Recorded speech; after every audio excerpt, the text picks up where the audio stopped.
মালিক জিজ্ঞাসা করে প্রতিদিন, বান্দা কি কারণে আমাকে ছেড়ে দিলা? হ্যাঁ, রাত 12টা বাজে তুমি ঘুমায় গেলা, মা ঘুমায় গেল, বাপ ঘুমায় গেল, বিবিও ঘুমায় গেছে, পাড়া পড়শি ঘুমায় গেছে। আল্লাহ বলেন, আমি তো ঘুমাই নাই বান্দা, আমিও তো ঘুমাই নাই। সারাদিনে আমিও তো জগৎটা পরিচালনা করছি, তবুও তো আমার কোনো ক্লান্তি নাই, আমি তো ঘুমাই নাই। কেন ঘুমাই নাই জানো বান্দা? রাতের 2টা বাজে যদি তোমার পেশাব করতে হয়, রাতের 3টা বাজে যদি তোমার দরজা খুলতে হয়, তখন যদি তোমাকে উঠতে হয়, আর আমি যদি ঘুমায় যাই বান্দা, তোমারে চোখ মেলে দিবে কে?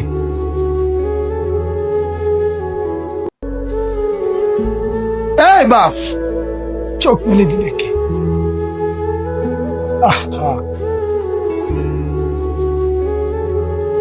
আল্লাহ আমাদেরকে মাফ। কোরআনুল কারীমের মধ্যে আল্লাহ তাআলা বলছে, ওয়া হুয়াল্লাযী ইয়াতাওয়াফফাকুম বিল-লাইল। কোরআনে আল্লাহ বলে, বান্দা শোনো, প্রত্যেকটা মানুষকে রাত গভীরে যে ঘুম আমি দেই, সেটা ঘুম না, আমি ওয়াফাত দেই, আমি মূলত মৃত্যু দিয়ে দেই। আবার আমি দয়া করে একটা নির্দিষ্ট সময় পরে চূড়ান্ত মৃত্যু দেব বলে আমি আবার সেই হায়াত সকালবেলা যখন জাগতে শুরু হয় তখন আমি ফিরে দেয় আল্লাহ। এমনও মানুষ আছে পৃথিবীতে, রাত্রিবেলা ঘুমাইছিল ভালো মানুষ, সকালবেলা আর জাগে নাই। আমার একজন দূরসম্পর্কীয় চাচা আছে, প্রফেসর ছিলেন, ভালো মানুষ ছিলেন, রাত্রিবেলা জলজ্জন্ত মানুষ ঘুমাইছে, সকালবেলা আর দরজা খুলে দেখছে ওই মানুষটা জীবিত ছিল না, মারা গেছে। হতে পারে না? হতে পারে কিনা বলেন না? তাইলে বছরের পর বছর, মাসের পর মাস, এই বাপ, বাহিরের কারো চিন্তা করে বাদ দেন। আপনারা যারা বসছেন, আপনাকে বলছি, আপনি কষ্ট করে বসছেন, রাতের 12টা বাজে, রাতের 12টা বাজে, এত কষ্ট করে বসছেন, বিনিময়ে একটু ভাবেন, একটু ভাবেন, অনুরোধ আমার, একটু ভাবেন।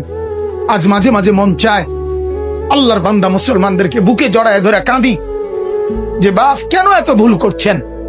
আল্লাহকে কেন এত নারাজ করছেন? যার বিবি বেপর্দা, আপনি আল্লাহকে কত পরিমাণ নারাজ করাচ্ছেন। যার স্ত্রী, যার মেয়ে বেপর্দা, আপনি আল্লাহকে কি পরিমাণ নারাজ করছেন বলে? এক কুকুর মরলে, লাশ ফেলে রাখলে যেই দুর্গন্ধ ছড়ায়, সেই দুর্গন্ধে অল্প কিছু মানুষের কষ্ট হয় কিছুক্ষণ, কিন্তু এক নারী বেপর্দা হাঁটলে যে যুবকগুলোর চরিত্র নষ্ট হয়, সেই নারী এক মরা লাশওয়ালা কুত্তার চাইতে বেশি দুর্গন্ধ ছড়া। কুকুরের দুর্গন্ধ এত বেশি ছড়ায় না, বেপর্দা নারীর দুর্গন্ধ যে পরিমাণ ছড়ায়, সে তো শত শত যুবক তার চরিত্র শেষ করে দিচ্ছে। এই সিনেমার নায়িকা নর্তকীরা উলঙ্গ আর ছবি আর বিবস্ত্র ছবি আর নাচ গানের এই ফুর্তি দেখিয়ে এরা হাজারো যুবকের চরিত্র গঠন করে না নষ্ট করে? কথা বলেন না কেন? এজন্য আমার শায়েখ আল্লামা মুফতি মুশতাকুন নবী সাহেব বলে, হাজারো মানুষের জীবন নষ্ট করে যে, এজন্য তার জীবনে কখনো সুখ ধরা দেয় না।